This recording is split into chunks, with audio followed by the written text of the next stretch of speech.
مشرق وسطی پر منڈلاتے جنگ کے بادل چھٹنے لگے، امریکہ اور ایران کا لہجہ نرم ہو گیا، سعودی عرب، عمان اور قطر کی بیک چینل سفارتکاری اثر دکھانے لگی، امریکہ اور ایران کے درمیان کشیدگی میں کمی۔ برطانوی خبر ایجنسی رائٹرز کے مطابق امریکہ نے قطر میں امریکی العدید ایئر بیس پر سیکیورٹی وارننگ کی سطح کم کر دی، امریکی طیارے اور اہلکار بتدریج واپس آ رہے ہیں۔ ایک سینئر ایرانی اہلکار کا کہنا ہے صدر ٹرمپ کی جانب سے بتایا گیا ہے کہ وہ اس مرحلے پر ایران پر حملوں کی اجازت دینے کا ارادہ نہیں رکھتے۔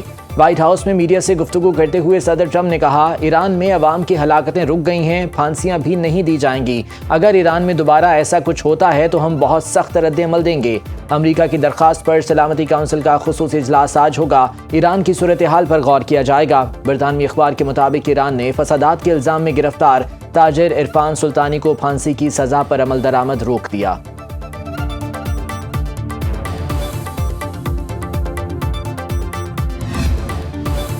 ایرانی وزیر خارجہ نے صدر ٹرمپ کے بیان کی تصدیق کر دی۔ عباس عراقچی کا امریکی نشریاتی ادارے کو انٹرویو، کہا مظاہرین کو پھانسی کا سوال ہی پیدا نہیں ہوتا، ملک میں امن و امان کی صورتحال مکمل کنٹرول میں ہے، جون جیسی غلطی نہ دہرائیں، وہی نتیجہ نکلے گا جو پہلے نکلا، ایرانی قوم کے عزم کو بمباری سے نہیں توڑا جا سکتا، معاشی مشکلات کے خلاف 10 دن تک پرامن احتجاج جاری رہا، بعد میں 3 دن تک تشدد ہوا جسے اسرائیل کی پشت پناہی حاصل تھی، مظاہروں میں موجود عناصر کو بیرون ملک سے کنٹرول کیا گیا، داعش طرز کی دہشت گردانہ کارروائیاں کی گئیں، پولیس پر گولیاں چلائی گئیں، اہلکاروں کو زندہ جلایا گیا، مساجد کو آگ لگائی گئی، ایران میں جلاؤ گھراؤ میں ملوث فسادیوں کی مزید ویڈیوز جاری، شرپسند عناصر کو مساجد اور دیگر مقامات کو آگ لگاتے دکھایا گیا۔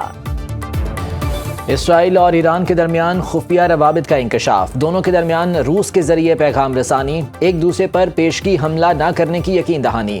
امریکی اخبار کے مطابق دسمبر کے آخر میں ایران میں احتجاج شروع ہونے سے قبل اسرائیلی حکام نے روس کے ذریعے ایرانی قیادت سے رابطہ کیا اور انہیں یہ پیغام پہنچایا کہ اگر ایران کی جانب سے اسرائیل پر پہلے حملہ نہ ہوا تو وہ کوئی کارروائی نہیں کرے گا۔ جواب میں ایران نے بھی اسرائیل کو پیشگی حملے سے گریز کا پیغام بھجوایا۔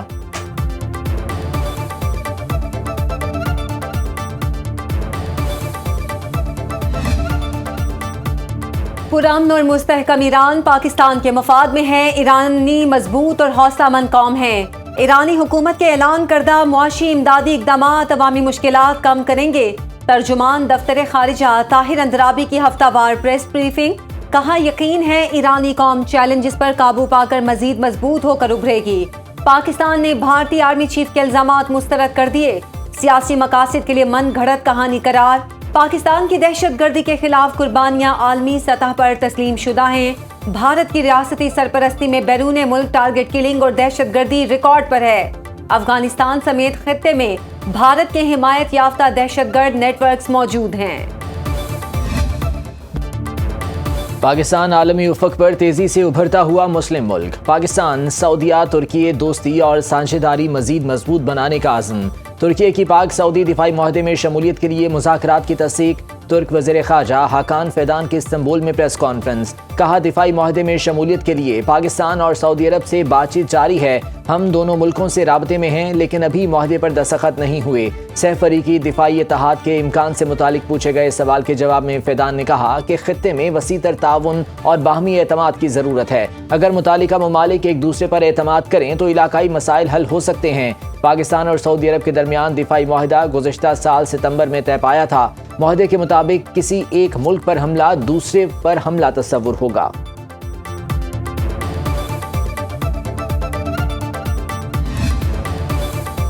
وزیر اعظم شہباز شریف سے چین کے نائب وزیر سن ہائیان کی ملاقات، باہمی تعلقات کے فروغ پر تبادلہ خیال، وزیر اعظم نے کہا یہ دورہ اس اعتبار سے نہایت اہم ہے کہ دونوں ملک سفارتی تعلقات کے قیام کی 75ویں سالگرہ منا رہے ہیں۔ چینی نائب وزیر نے میڈیا سے گفتگو کرتے ہوئے کہا کہ چین کی ترقی پاکستان کی ترقی ہے، پاکستان سے اپنے تعلقات کو بلند ترین سطح تک لے جانا چاہتے ہیں۔ سی پیک کا پہلا مرحلہ بہت کامیاب رہا، اب دوسرا مرحلہ شروع کر رہے ہیں جس میں ہمیں مزید شراکت داروں کو آن بورڈ لینا ہوگا۔ ہم نے پاکستان میں انڈسٹریل پارک، سکولز بنائے، مزید پروجیکٹ پر کام کر رہے ہیں، ہزاروں پاکستانی طلبہ اسکالرشپ پر چین میں تعلیم حاصل کر رہے ہیں۔ پاکستان اور بحرین کا انسداد دہشت گردی تعاون مزید مضبوط بنانے پر اتفاق. صدر آصف زرداری کی بحرین کے وزیر داخلہ سے ملاقات. سیکیورٹی تعاون پر تبادلہ خیال. دونوں ممالک کا منشیات اسمگلنگ کے خلاف مشترکہ اقدامات کا فیصلہ. منظم جرائم کے خلاف مشترکہ حکمت عملی پر زور دیا. ملاقات میں پاکستان بحرین شراکت داری علاقائی سلامتی کے لیے اہم قرار دی گئی. سیکیورٹی تعاون بڑھانے کے لیے عملی اقدامات جاری رکھنے کے عزم کا اعادہ.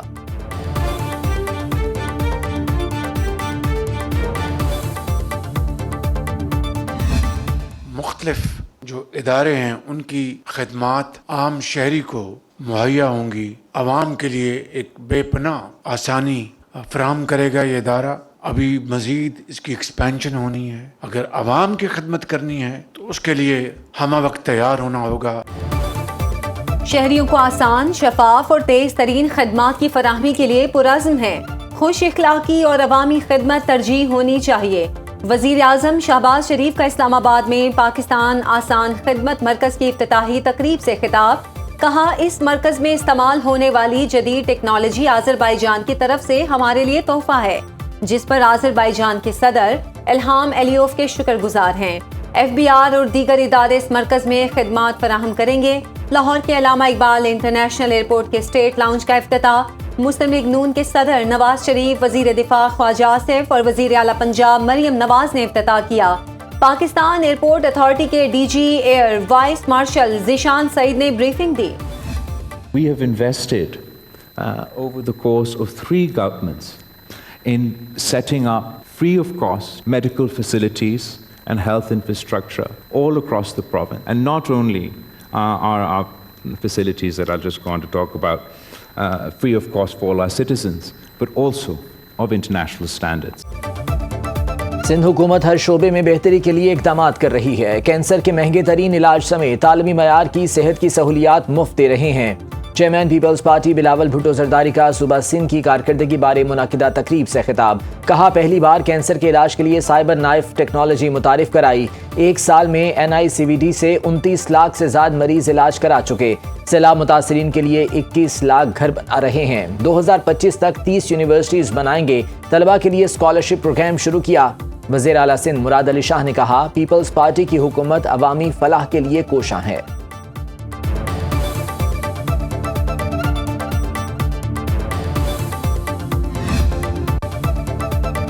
بانی PTI کو اقتدار میں لانے والے چاہیں گے یہ دوبارہ اقتدار میں آئے تاکہ مملکت خداداد ان کی تابع ہو جائے. 9 مئی کو فوجی تنصیبات پر حملہ انہی مقاصد کے حصول کی کوشش تھی. ایکس پر پیغام میں وزیر دفاع خواجہ آصف نے کہا جاگتے رہنا، دشمن آج بھی طاق میں ہے. یہ باہر بیٹھے نام نہاد پاکستانی ملک کو معاشی استحکام سے دور رکھنا چاہتے ہیں. یہ طالبان سے محبت بھرے مذاکرات کے حامی ہیں. امن کے دشمن وطن عزیز کو محفوظ مستقبل سے دور رکھنا چاہتے ہیں. مئی 2025 نے ہماری افواج نے ہندوستان کو شکست دی. بانی کے دور میں ہاتھ جوڑ کر ابھینندن کو واپس بھیجا گیا تھا. پاکستانی پاسپورٹ کی عالمی درجہ بندی میں بڑی چھلانگ. 126 سے 98 میں نمبر پر آ گیا. وفاقی وزیر داخلہ محسن نقوی نے پاسپورٹ رینکنگ میں بہتری بڑی کامیابی قرار دے دی. نیشنل پولیس اکیڈمی میں زیر تربیت ASP سے ملاقات. پاسنگ آؤٹ پر پلاٹ دینے کا اعلان. خطاب کرتے ہوئے کہا موجودہ پولیس بیچ کو بین الاقوامی معیار کے مطابق تیار کیا جائے گا. زیر تربیت ASPs کو 1 ماہ کی تربیت کے لیے بیجنگ بھیجا جائے گا.